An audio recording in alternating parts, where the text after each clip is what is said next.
Сәлем достар, каналға қош келдіңіздер. Бүгін біздер тайский салат жасаймыз. Тайский салат немесе корейский салат дейді, шахтерский салат дейді. Әр жерде әр түрлі айтады. Бұл хит салат неше жылдан бері кез келген тойда, кез келген ресторанның бәрі осы салатты жасайды, жақсы көреді. Өйткені қонақтың бәрі жақсы көретін өте дәмді салат. Жасалу оп-оңай, түк қиындығы жоқ. Огурцы, помидор, болгар бұрышы керек, пияз керек, корнишон керек, мынау петрушка керек және чеснок. Сұйық май құйғанға, тұз, қызыл бұрыш, имбир және соевый сос. Болды, басқа. Етті мен қазір турап, мариновайттап қойдым. 3 минутта қуырамыз. Мариновайт етуді мен осы каналға салып қойдым. Видеосын описанияға батырмасын, ссылкасын салып қоям. Соны басып, мариновайт етудің әдісін білсеңіздер болады. 3 минутта қуырылатын. Ал енді қалай? Мына табаға майды құямыз. Табаны бірінші ысытып аламыз дағы.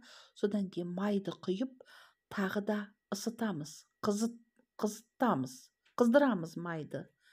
Майды қыздырамыз. Майды көп құйсаңыздар болады. Өйткені етті сіздер бәрібір сүзіп аласыздар ол майдан.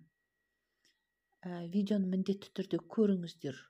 Ол қазіргі ресторандардағы поварлардың құпиялары. Осы етті қалай мариновать ету. Мінекей өстіп қызып тұрған майға етім кішкене менің көбірек болғандықтан 2-ге бөліп салдым.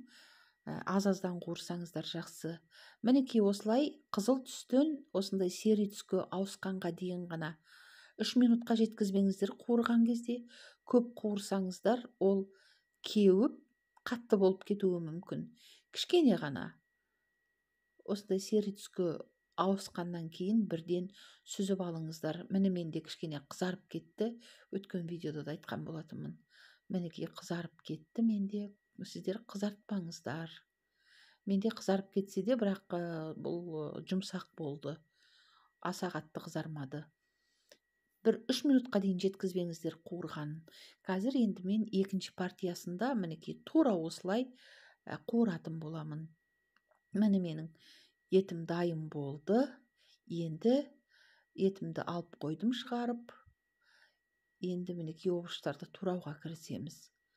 Мынандай ұзыншақ бармақтай қылып тураймыз. Бірінші қиярды турадым.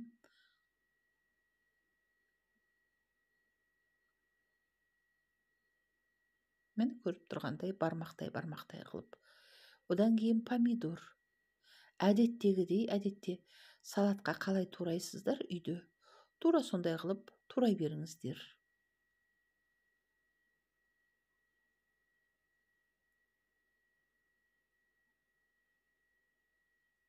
Қыздар, каналға жазылып, кішкентай ғана қоңыраушаны баса кетіңіздер.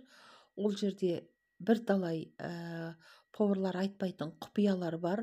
Сол каналда кішкентай қоңыраушаны баса кетіңіздер. Каналға жазыла кетіңіздер.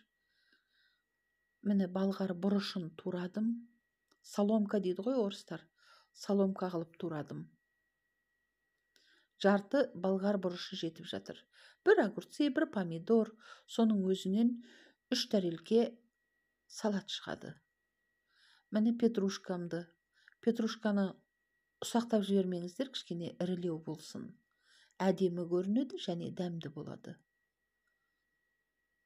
Петрушкамды турадым. Пиязды полукольцы дейді орыстар. Ай тәріздес қылып.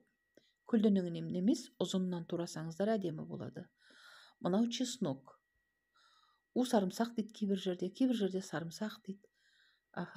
Орысшасы чеснок. Чеснокты мінекей езіп жіберіп барып, ұсақтап турадым. Езіп жіберіп турасаңыздар, соғы шығып, көп шығады дәмі. Көбірек болады. Жаңағы корнишон бәрін бір табаққа салып қойдым мен. Мен қанша құю керек екенін барлығын описанияға жазып қоям рецептісін, қыздар. Мінекей майды қыздырдым. Енді бұның үстіне мен жаңағы пияздың жартысы және болгар бұрышының жартысын салдым.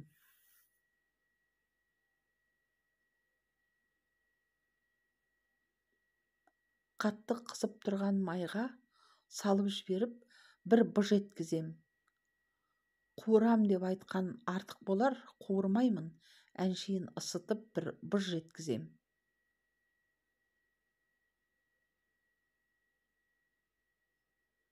Оның үстіне етті саламын. Әншейін ысыту үшін ғана. Қатты қызды қуырып жіберіп жүрмеңіздер, қыздар. Енді бұның үстіне мен чесноктың жартысын саламындағы, бағанағы туралған чесноктың жартысын астын бірден өшіре қоямын. Ыстық қайнап тұрған майға чеснок бір рет түскеннен кейін өшіре қоям.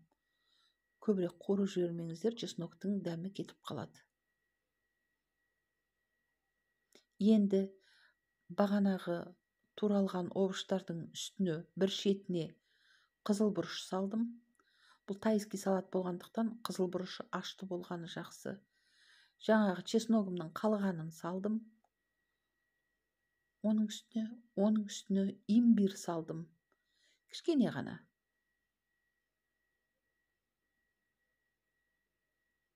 Тұз салдым. Жаңағы қызып тұрған майымды чеснок пен қызыл бұрыш имбирдің үстіне құя салдым. Қызып тұрған майды. Ішінде пиязы бар, бәрі бар. Майды. Оның үстіне соевый соус құйдым. Салатым дайын. Түкте қиындығы жоқ, қыздар. Дайындағанға бір ары кеткенде бір 10 минут кетеді.